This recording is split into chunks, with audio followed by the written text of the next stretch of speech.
La noche de los batones largos fue para mí una noche inolvidable en el peor de los sentidos.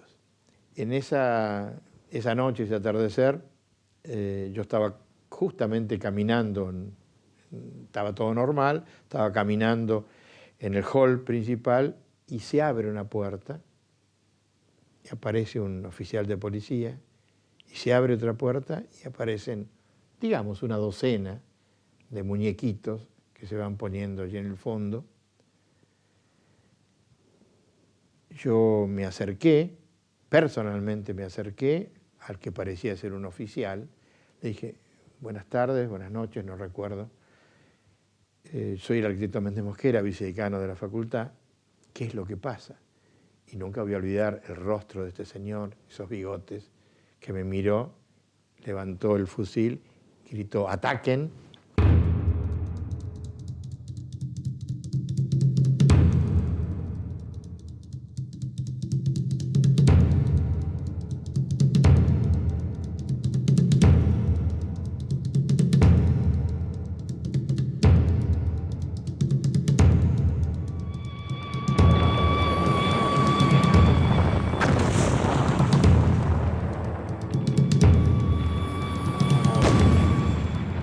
En el año 1955, las Fuerzas Armadas consuman un nuevo golpe de Estado.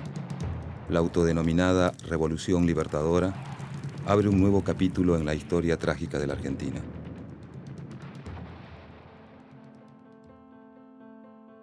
Sin embargo, las universidades inician un proceso de reestructuración en el que se garantizan las consignas de la reforma universitaria de 1918.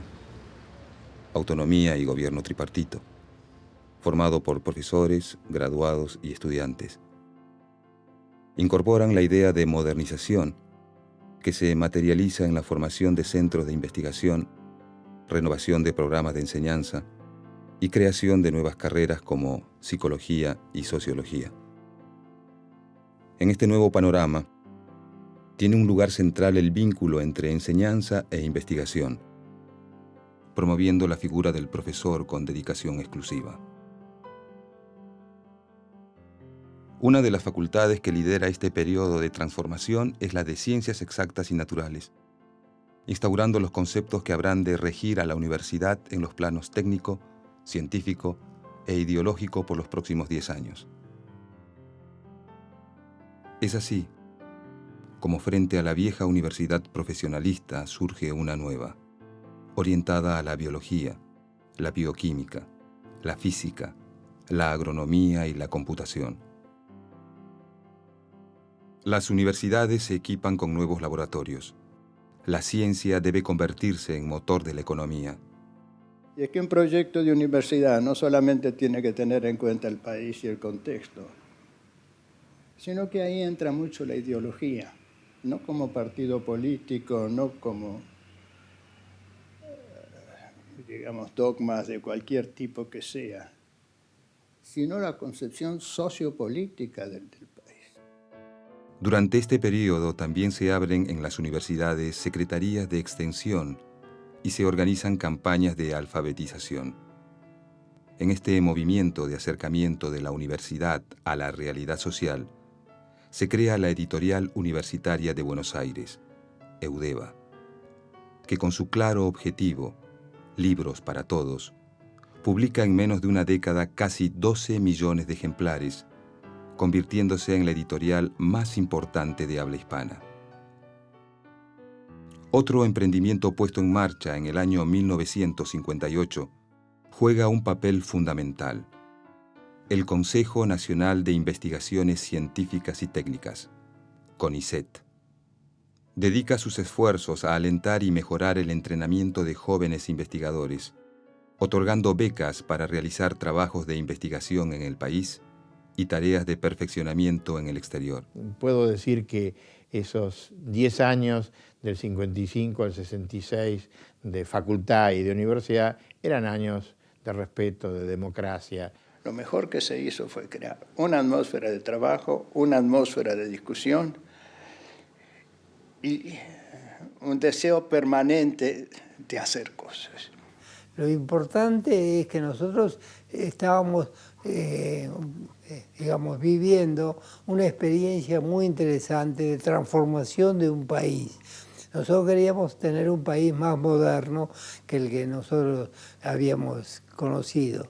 Y por el otro lado, una necesidad imprescindible de estar no repitiendo resultados obtenidos por otra gente, sino estar activos en el trabajo de investigación, pero investigación como actitud mental y como actitud espiritual frente a la sociedad. Y estamos aprendiendo cómo hacer las cosas. Hicimos cosas mal, claro que hicimos cosas mal, pero nadie nos enseñó a hacerlas mejor. Creo que lo que teníamos a nuestro favor, que cuando veíamos que eso no iba, volvíamos atrás y tratábamos de cambiar de rumbo. O sea, no teníamos intereses creados con nada ni con nadie. Las primeras generaciones de egresados en ciencias ejercen como docentes o investigadores. El mercado laboral se renueva con la creación de centros de investigación y organismos como el Consejo Nacional de Desarrollo, CONADE.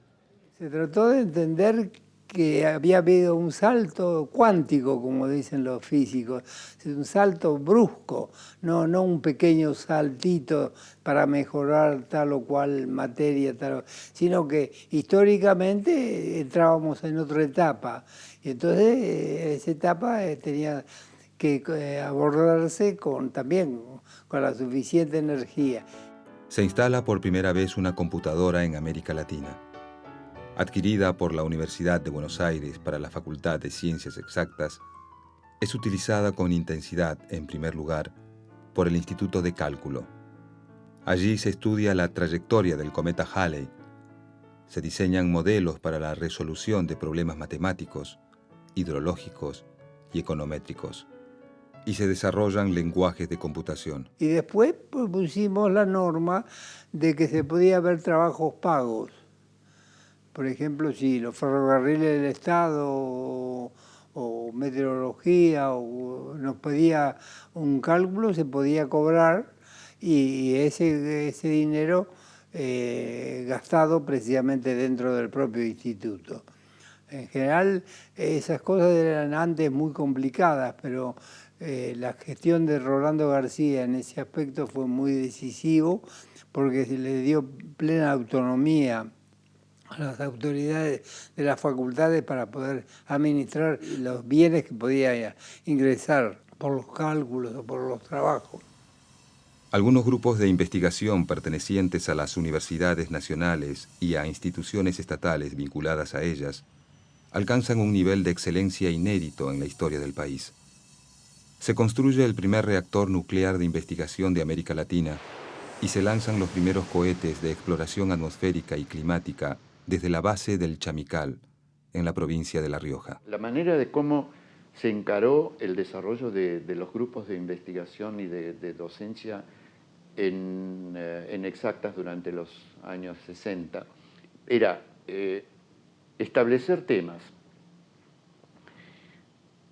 mandar a jóvenes recién recibidos a doctorarse o a formarse en esos temas en el exterior, pero eligiendo nosotros los temas. Por ejemplo, cinética en fase gaseosa.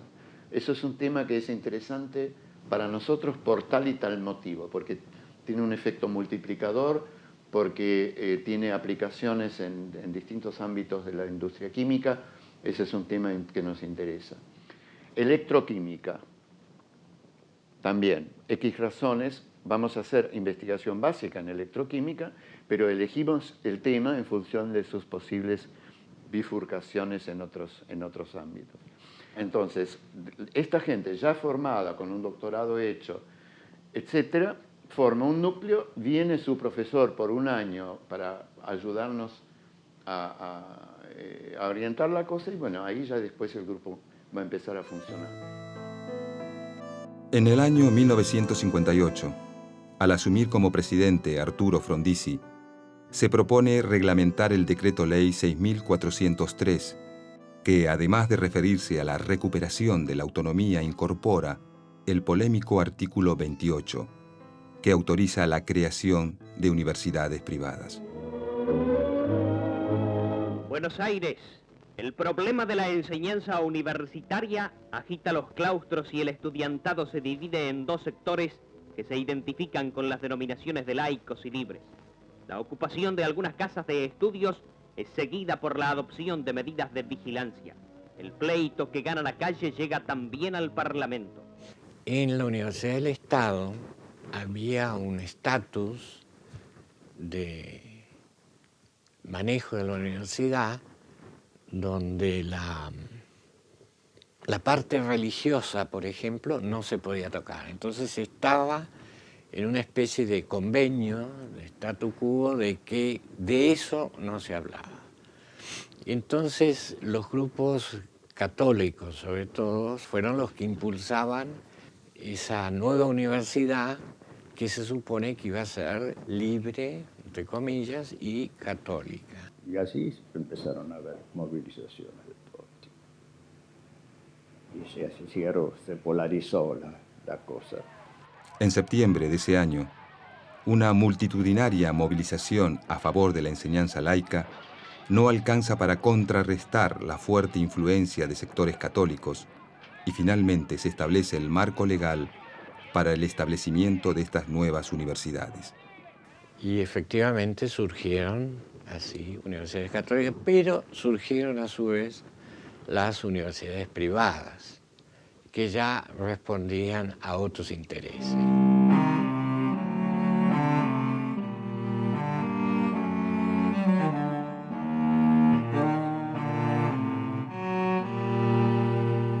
Era una universidad politizada, aunque también, por eso era muy rica, ¿no? Porque era politizada por un lado y muy académica e investigativa por el otro. ¿Para qué la ciencia? ¿Para qué científicos? Simplemente para tener mejores automóviles, mejores casas.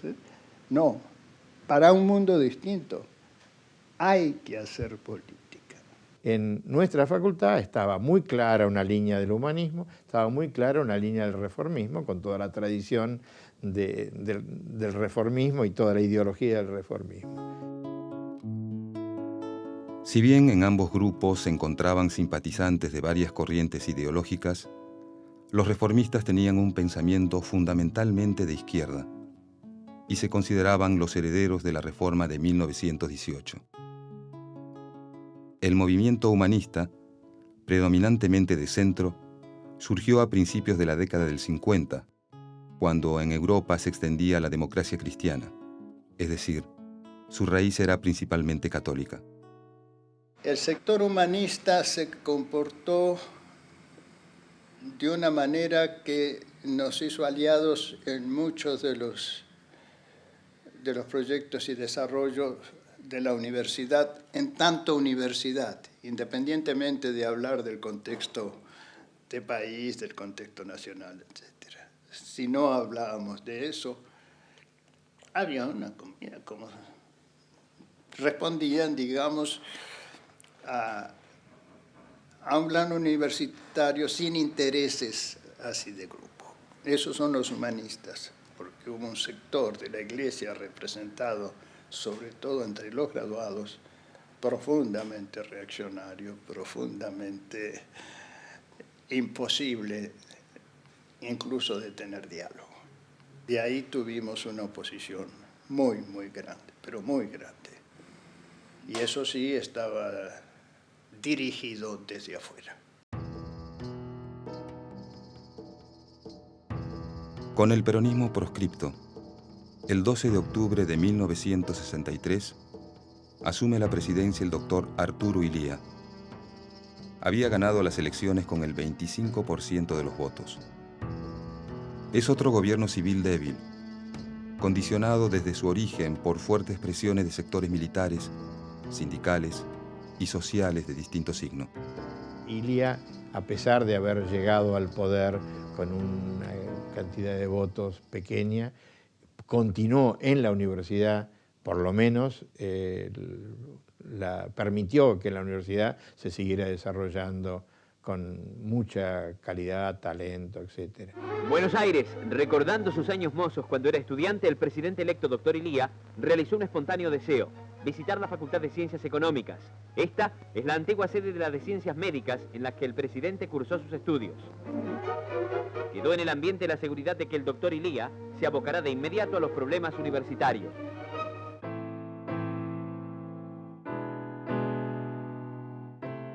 En el mes de abril de 1965, el ejército de Estados Unidos invade Santo Domingo. En Buenos Aires, en una marcha de protesta contra ese ataque, muere un joven universitario.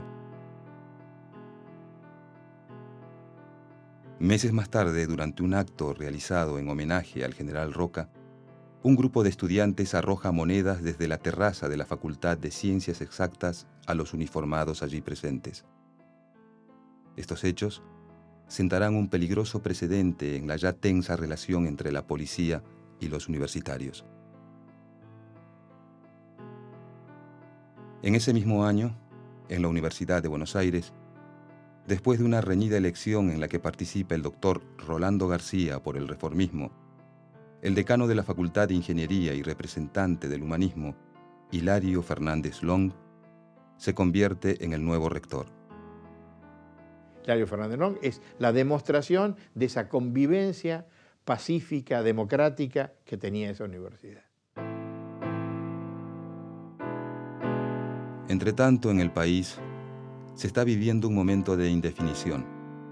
A 3 años de asumir, desgastado por una fuerte campaña de los medios de prensa y ante la indiferencia de la sociedad en su conjunto, el gobierno de Ilía tiene los días contados.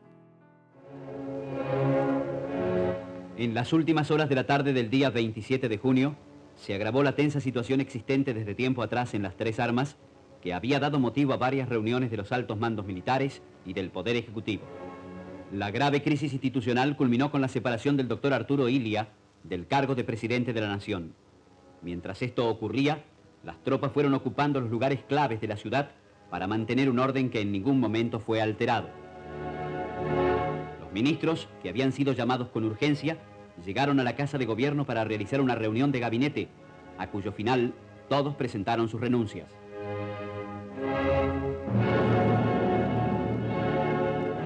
Esa madrugada se reúne el Consejo Superior de la Universidad y aprueba un comunicado repudiando el golpe. En este día aciago, en el que se ha quebrantado en forma total la vigencia de la Constitución, el rector de la Universidad de Buenos Aires hace un llamado a los claustros universitarios en el sentido de que sigan defendiendo, como hasta ahora, la autonomía universitaria, que no reconozcan otro gobierno universitario que el que ellos libremente han elegido y que se comprometan a mantener vivo el espíritu que haga posible el restablecimiento de la democracia. Al día siguiente, el expresidente abandonó la Casa de Gobierno, partiendo en un automóvil hacia la residencia de un hermano en la provincia de Buenos Aires.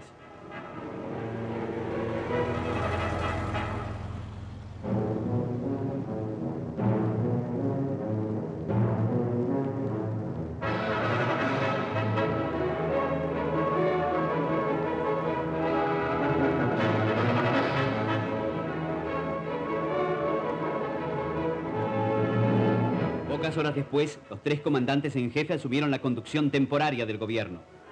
En esa oportunidad, se anunció que la presidencia de la Nación sería asumida por el teniente general Juan Carlos Onganía. Yo, Juan Carlos Onganía, juro por Dios nuestro Señor y estos santos evangelios, desempeñar con lealtad y patriotismo el cargo de presidente de la Nación y observar fielmente los fines revolucionarios, el Estatuto de la Revolución y la Constitución de la Nación Argentina. Yo me acuerdo que el yerno de él estaba estudiando arquitectura. Entonces, mucho antes del golpe, yo siempre que pasaba le tocaba el hombro y le decía, a ver cuándo le decís a tu suegro que se haga un golpe, que organice un golpe. Así como una broma, ¿no? Una cachada. Y resultó verdad.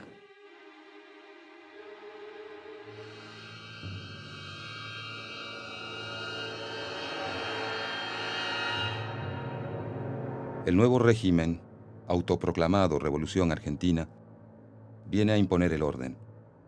Como primeras medidas, disuelve el Congreso, destituye a la Corte Suprema de Justicia, interviene en las provincias y prohíbe toda forma de actividad política. Con auténtica expresión del espíritu argentino, se inauguró la 23ª Exposición Internacional de Ganadería, Agricultura e Industria de la Sociedad Rural Argentina, con la presencia del presidente de la República, autoridades nacionales y diplomáticos. El general Onganía arribó a la fiesta en una carroza descubierta tirada por 4 caballos, reanudando así una vieja tradición. En la misma carroza había paseado en 1910 la infanta Isabel. Son los años de la Guerra Fría y de la Revolución Cubana. Para las dictaduras militares que gobiernan Latinoamérica, los enemigos externos se convierten en la amenaza roja dentro de sus fronteras. La universidad permanece como una isla democrática en un país que ya no lo es. Estábamos claramente identificados como foco comunista, petardista, etcétera, etcétera. Nos hicieron esa fama y estábamos claramente. Entonces era el centro que había que destruir. Los únicos 2 entidades dentro del país que sacaron declaraciones públicas condenando el golpe fueron, por razones obvias, la Unión Cívica Radical y la Universidad de Buenos Aires. La verdad, cuando se produjo el golpe, yo diría que casi todos esperábamos, por lo menos yo recuerdo en la Facultad de Filosofía y Letras, que rápidamente se iba a producir la intervención. Decretamos una especie de movilización permanente, tomamos las facultades, nos pasábamos, todavía la Facultad de Exactas estaba en el viejo edificio de la calle Perú, y ocupábamos eso. Y esos 30 días después de entre el golpe y la noche de los bastones largos, y fueron 30 días de temor, desesperación, rumores, agresiones. Entre los objetivos del gobierno de Onganía en lo referente a la política educativa, se destacan la necesidad de neutralizar la infiltración marxista y erradicar la acción del comunismo. El Ministerio de Educación se transforma en Secretaría y pasa a depender del Ministerio del Interior. Carlos María Geli Oves, subsecretario de Educación.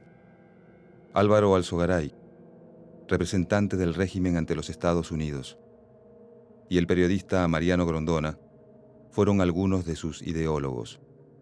Todos se niegan hoy a dar su testimonio, salvo Roberto Roth, subsecretario legal y técnico del gobierno de Onganía, un crítico de la universidad de los años 60. No hubo ninguna excelencia en esa universidad, al contrario, era un desastre. Suponer que la universidad la vas a arreglar con un tripartito, no tiene sentido. Los estudiantes decidiendo si sus profesores son nombrados o no son nombrados, dónde se va a hacer ciencia, dónde se va a hacer técnica, más los egresados que son nombrados por la unidad básica o el comité o en elecciones subsidiadas por la CIA, como en el caso cuando yo llegué a consejero de egresados. Finalmente, después de un mes, el gobierno de Onganía interviene en la universidad. Prohíbe la actividad política en las facultades y anula el gobierno tripartito. El viernes 29 de julio, mediante el decreto ley 16.912, convierte a rectores y decanos en interventores delegados del secretario de Educación. Tienen 48 horas de plazo para decidir si aceptan o renuncian. Lo convoqué al consejo directivo inmediatamente, dije, esta es la situación, yo no me quedo. El profesor Doji dijo, yo tampoco.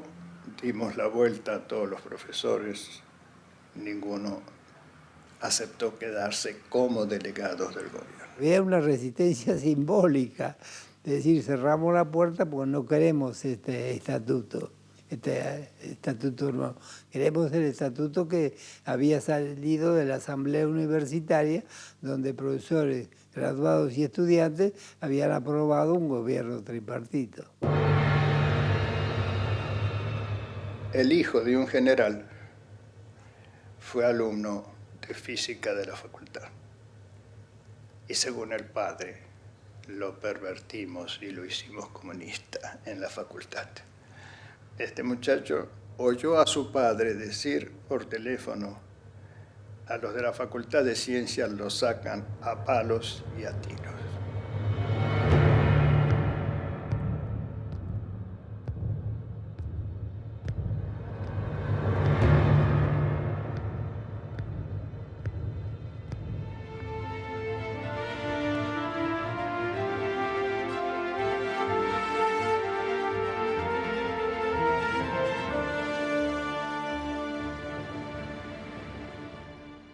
En ese momento aparece la noticia de que la policía entraba en la facultad.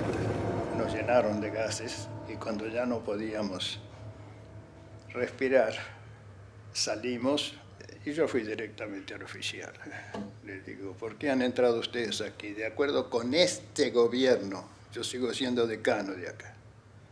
Y había un tipo bastante más corpulento que yo al lado de él, con uniforme, hijo de puta. Y pegó un palazo en la cabeza, me tiró al suelo. Pegaba muy bien, como para que no hubiera muertos, digamos.